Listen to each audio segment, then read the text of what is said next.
अयोध्या में गिद्धों का समूह पहुंच चुका है। गिद्धों का झुंड अयोध्या जी में पधार चुका है और ऐन वक्त पे अयोध्या में गिद्धों का झुंड तब पहुंच चुका है, तब गिद्धों का पदार्पण अयोध्या जी की पावन पवित्र भूमि पे हुआ है, जब अयोध्या में आगामी 22 जनवरी को मर्यादा पुरुषोत्तम भगवान श्री राम, मैया सीता और लखन लाल जी हनुमान जी महाराज के श्री विग्रहों की प्राण प्रतिष्ठा होने वाली है। ऐसे वक्त में गिद्धों के समूह का अयोध्या में आना अपने आप में कई सवाल खड़ा कर रहा है। अयोध्या जी में गिद्धों के आगमन को लेकर के पूरे देश में चर्चाओं का बाजार गर्म है। लोग कह रहे हैं कि भगवान श्री राम के कार्यों के लिए सबसे पहले शहीद होने वाले, सबसे पहले अपने प्राणों की आहुति देने वाले कोई व्यक्ति था, भगवान का कोई परम भक्त था, तो वे जटायु थे। और जटायु ने भगवान के कार्यों के लिए अपने प्राणों की आहुति दे दी। भगवान के इस कार्य में सबसे पहला जो व्यक्ति शहीद हुआ, जिन्होंने भगवान के कार्यों में मैया सीता की खोज में अपनी शहादत पेश की, वे जटायु थे, संपाति के भाई थे। घनघोर युद्ध हुआ, घंटों तक युद्ध चला, बड़े भीषण युद्ध हुआ, भयंकर युद्ध हुआ। रावण को जटायु ने बहुत परेशान किया।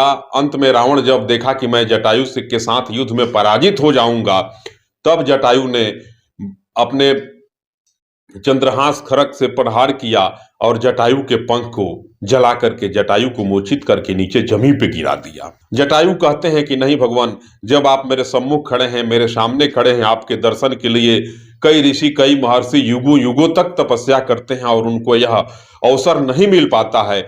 मैं भाग्यशाली हूं और मेरे पूर्वज भाग्यशाली हैं, मेरे भाई संपाति भाग्यशाली हैं कि हम लोगों की कठिन तपस्या के बदौलत आपका साक्षात दर्शन हुआ। और आज आप जब मेरे सम्मुख खड़े हैं तो आप मुझे अमर करने का वरदान नहीं दे। अगर इतना ही मुझ पे दया है, इतना ही मुझसे आप अगर प्रेम करते हैं, तो हे भगवान, आप मुझे अपने धाम को भेज दीजिए। भगवान अपने गोद में उठा के बैठा लेते हैं जटायु को, और जटायु को जैसे मर्यादा पुरुषोत्तम भगवान श्री राम अपने गोद में बैठाते हैं, जटायु हर्षित और पुलकित होकर के भगवान से बातें करने लगते हैं। बड़ी देर तक दोनों लोगों में चर्चा होती है। जटायु एक एक बातों को भगवान से बताते हैं कि रावण कैसे लड़ा, मैया सीता रावण के उस रथ पे किस प्रकार से तड़प रही थी, जटायु मैया सीता को लेकर के किस दिशा में गया और कितने देर तक युद्ध हुआ। युद्ध के दौरान मैया सीता ने जटायु से जिन जिन बातों को कही थी, तमाम बातों को जटायु भगवान से कहते हैं और अंत में भगवान जटायु के माथे पे हाथ फेरते हैं और जटायु को अपने धाम को भेज देते हैं। उन्हीं गिद्धों का समूह आज जो है अयोध्या, जो एक आज विश्व का सबसे चर्चित और वैश्विक स्थल पे एक अति महत्वपूर्ण जगह बना हुआ है, उसी अयोध्या जी के मिल्कीपुर में गिद्धों का समूह आया है। सैकड़ों हजारों की संख्या में गिद्ध वहां अचानक पधार चुके हैं। जटायु के वंशजों का आगमन 22 जनवरी के पूर्व ही अयोध्या जी में हो चुका है और गिद्धों के आगमन को लेकर के पूरे विश्व में, पूरे सनातनी लोगों में एक चर्चा है कि भगवान के कार्यों के लिए अपनी शहादत को देने वाला वह पहला पक्षी, जिसके वंशज आज जो है मर्यादा पुरुषोत्तम भगवान श्री राम के जब 22 जनवरी को प्राण प्रतिष्ठा श्री विग्रह की होने जा रही है, ऐन वक्त पे गिद्धों के समूह का जो आगमन हुआ है अयोध्या जी के पावन पवित्र धराधाम पे, उसको लेकर के विभिन्न प्रकार की चर्चाओं का बाजार गर्म है। गिद्धों का समूह जो है अयोध्या के थाना धरौरी के गांव मिल्कीपुर में पधार चुका है और गिद्ध वहां जो है विभिन्न प्रकार के वृक्षों पे अपना डेरा डाले हुए हैं। गिद्धों के समूह को देखने के लिए लोग जा रहे हैं और प्रणाम भी करते हैं। कई जगहों पे गिद्धों की पूजना अर्चना भी शुरू कर दी गई है। गिद्धों का समूह जो है विगत कुछ वर्षों तक अपने देश के विभिन्न भागों में देखने को मिलता था, लेकिन पशुओं में, विशेष करके दुधारू पशुओं में दूध की उत्पत्ति के लिए, दूध की मात्रा को बढ़ाने के लिए जब से डाइक्लोफेनिक पोटेशियम नामक इंजेक्शन का प्रयोग किया जाने लगा, तब से जो है गिद्धों की संख्या, गिद्धों की प्रजाति अपने देश से कम होती चली गई। गोरखपुर में कई स्थानों पर गिद्धों के संरक्षण के लिए स्थान बनाए गए हैं, प्रयोगशाला बनाया गया है। गिद्धों के रख रखाव के लिए कई उद्यान भी खोले गए हैं। गोरखपुर चिड़ियाघर में भी गिद्धों की संख्या 2 है, लेकिन वे गिद्ध भी अब जो है मृतप्राय पड़े हुए हैं, गिद्धों के देह में जान नहीं है। ऐसे वक्त में गिद्धों के अयोध्या जी में आना चर्चा का विषय बना हुआ है और तमाम लोगों का कहना है कि भगवान के कार्यों के लिए जिस व्यक्ति ने सबसे पहले अपनी शहादत दी, उनके पूर्वज तो नहीं हैं, लेकिन उनके इस पीढ़ी के जो वंशज हैं, भगवान के कार्यों में हाथ बटाने के लिए, भगवान के कार्यों को देखने के लिए, भगवान के श्री विग्रह के प्राण प्रतिष्ठा को देखने के लिए पधार चुके हैं।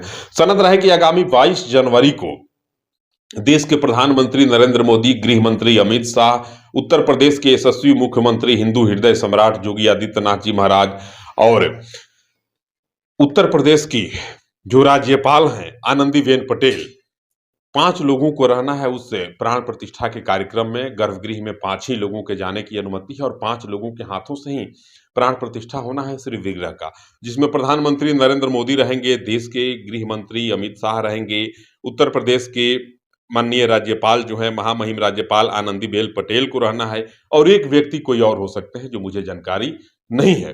अब ऐसे वक्त में देश के संत समाज में सनातनी लोगों में एक चर्चा है कि मैया सीता को जब भगवान श्री राम पर त्याग कर दिया और मैया सीता महर्षि वाल्मीकि के आश्रम में रहने लगे, उस समय रसु यज्ञ करवाना था भगवान को और उस यज्ञ में जो है भगवान को जब वेदी पे बैठना था, जजमान बन के बैठना था, उस समय कहा गया था कि नहीं, बिना पत्नी का पति अकेले पूजा पे नहीं बैठ सकता है। उस समय मैया सीता वन में थी, वाल्मीकि जी के साथ उनका जीवन व्यतीत हो रहा था अपने दोनों सुयोग्य पुत्रों के साथ, लव और कुश के साथ। बड़ी चर्चा हुई अयोध्या जी में, तमाम महर्षि, तमाम संत समाज के थे, विद्वान ब्राह्मण भी थे, मुनि विश्वामित्र थे, वाल्मीकि जी जैसे परम संत थे, परम ज्ञानी लोगों के बीच यह चर्चा हुई कि भगवान अकेले जगह की वेदी पे तो बैठ नहीं सकते हैं, पत्नी अगर जीवित है तो पत्नी का होना आवश्यक है। वैसी परिस्थिति में सोने की मैया सीता का विग्रह बनाया गया और भगवान के बाएं तरफ विराजमान करके और भगवान यज्ञ किए थे। अब आज सबसे बड़ा सवाल है कि देश के यशस्वी प्रधानमंत्री जो सनातन के कार्यों के लिए इस धरती पर अवतरित हुए हैं, जिनके नेतृत्व में अयोध्या में हजारों हजारों वर्षों से विवादित मंदिर का विवाद का निपटारा हुआ। ज्ञान वापी को देख लीजिए, ज्ञान वापी में भी सनातन को मजबूती मिलने लगी है और काशी मथुरा में भी जो है सनातन मजबूत होते दिख रहा है। वहां भी आज नहीं तो कल मंदिर के निर्माण कार्य को निश्चित रूप से कर लिया जाएगा। अब देश के यशस्वी प्रधानमंत्री मोदी के नेतृत्व में तमाम लोगों का कहना है कि प्रधानमंत्री नरेंद्र मोदी जी से एक आग्रह है कि अपनी पत्नी को इस प्राण प्रतिष्ठा के कार्यक्रम में रखें, अकेले वे नहीं बैठे। यशोदाबेन प्रधानमंत्री जी की पत्नी हैं और वैसी धर्मपरायण पत्नी हैं जिनके बारे में जितनी प्रशंसा की जाए वह कम है। वैसे प्रधानमंत्री नरेंद्र मोदी भी अपने निर्वाचन आयोग के यहाँ जब भी नामांकन का पर्चा दाखिल करते हैं तो अपनी पत्नी के रिक्त स्थान के नाम पर यशोदाबेन का ही नाम डालते हैं। यशोदाबेन उनकी धर्म पत्नी है और यशोदाबेन के पुण्य और प्रतापों के चलते और नरेंद्र मोदी जी की मां के प्रतापों के चलते, इन दो महिला के प्रतापों के चलते नरेंद्र मोदी जी आज पूरे विश्व के एक बहुत बड़े हस्ती के रूप में उभर करके सामने आए हैं। लोगों का कहना है कि प्रधानमंत्री नरेंद्र मोदी जी, आपसे एक विनम्र निवेदन है कि मर्यादा पुरुषोत्तम श्री राम जब बिना पत्नी के यज्ञ की वेदी पे नहीं बैठ पाए, तो आपसे भी निवेदन है कि आप धर्मपरायण माता यशोदाबेन को लेकर के, जो कि आपकी पत्नी हैं, आए और प्राण प्रतिष्ठा में आप सपत्नीक बैठें, तो देश के लोगों को, सनातनी लोगों को आपसे और खुशी मिलेगी।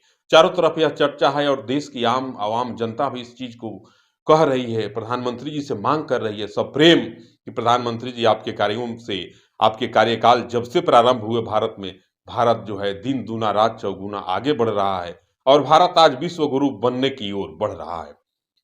आपका बड़ा चैनल है, आपकी बहुत बड़ी सर्किल है, पूरा विश्व आपको देखता है, आप धर्मपरायण लोग हैं, सनातन के प्रत्येक बिंदुओं पे, सनातन के प्रत्येक नीतियों में आप रुचि रखने वाले हैं माननीय प्रधानमंत्री जी।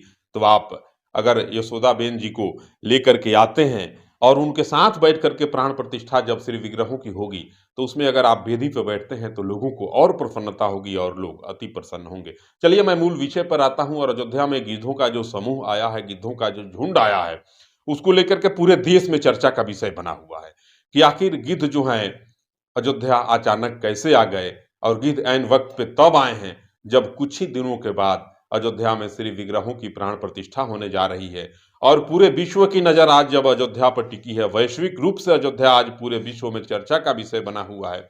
वैसे परिस्थिति में, वैसे वक्त में गिद्धों के आगमन को लेकर के विभिन्न प्रकार के धार्मिक मान्यताओं की चर्चा जोरों पर है और लोग कह रहे हैं कि वास्तव में जिनके पूर्वज भगवान श्री राम के कार्यों के लिए सबसे पहला शहादत दिए, उनका वंशज आज अयोध्या में पधार चुका है और भगवान के कार्यों को देखने के लिए, भगवान के कार्यों में यथासंभव हाथ बढ़ाने के लिए, बटाने के लिए, सहयोग करने के लिए गिद्धों का समूह आया है। गिद्ध ने, जटायु ने और संपाति ने भगवान श्री राम के वैसे वक्त में मदद किया और भगवान श्री राम के लिए वैसे वक्त लड़ाई लड़ी, दुनिया के महाप्रतापी और महाबलशाली व्यक्ति के सामने, जिसके सामने नाग, गंधर्व, देव, दानव तमाम लोग नतमस्तक थे। यहाँ तक कि बड़े बड़े देवता, बड़े बड़े सूरमा भी रावण के साथ युद्ध करने से कतराते थे, वही रावण जिन्होंने शनि जैसे महाग्रह को अपने पैरों के नीचे दबा के रखता था। उस रावण से अगर किसी ने युद्ध किया भगवान श्री राम के लिए, किसी ने अपने प्राणों की आहुति दी भगवान श्री राम के लिए, तो उस व्यक्ति का, उस विशालकाय पंछी का नाम जटायु था। जटायु के भाई का नाम संपाति था। संपाति भी बड़ा बलशाली पंछी था, बड़ा विशालकाय पंछी थे संपाति। और उसी संपाति के छोटे भाई थे जटायु। जटायु ने पहली बार अपनी प्राणों की आहुति दी थी और भगवान के कार्यों के लिए हंसते-हंसते रावण के चंद्रहास खड़ग के शिकार बन गए थे। नमस्कार, आप मुझे मेरे पेज पे देख रहे थे।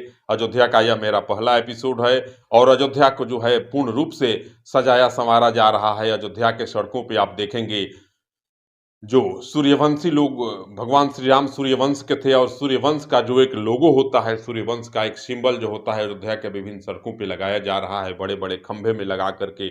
और सूर्य भगवान का जो एक चक्र है, चिन्ह है भगवान सूर्य का, उसको अयोध्या के विभिन्न मार्गों पे सजाया जा रहा है।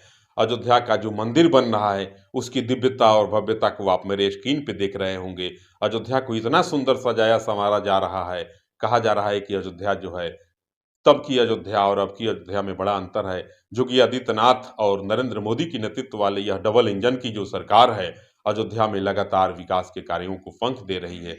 और आज अयोध्या धाम के नाम से अयोध्या जंक्शन का नाम परिवर्तित कर दिया गया है। महर्षि वाल्मीकि के नाम से अयोध्या हवाई अड्डा का नामकरण किया गया है। कहीं न कहीं महर्षि वाल्मीकि जो मैया सीता को शरण दिए थे लवकुश के साथ, उन्हीं वाल्मीकि मुनि के नाम पर अयोध्या के एयरपोर्ट का नाम महर्षि वाल्मीकि हवाई अड्डा अयोध्या धाम रखा गया है। और अयोध्या का जो जंक्शन था, रेलवे स्टेशन था, उसका नाम जो है अयोध्या धाम जंक्शन कर दिया गया है। कहीं न कहीं अयोध्या को सुंदर बनाने की प्रयास चल रही है और बने भी क्यों नहीं, जब देश का बागडोर जब किसी सनातनी बहुत बड़े संत के हाथ में हो और प्रदेश का नेतृत्व किसी बहुत बड़े महर्षि के हाथ में हो, तो विकास तो होना ही है। बहरहाल आप मुझे मेरे पेज पे देख रहे थे। वीडियो को लाइक, कमेंट और शेयर जरूर करेंगे। अयोध्या के प्रत्येक घटनाओं पे, प्रत्येक बिंदुओं पे, प्रत्येक एक-एक बातों को लेकर के मैं प्रयास करूंगा कि नित्य प्रतिदिन आपके बीच आऊं। जय जय सीताराम।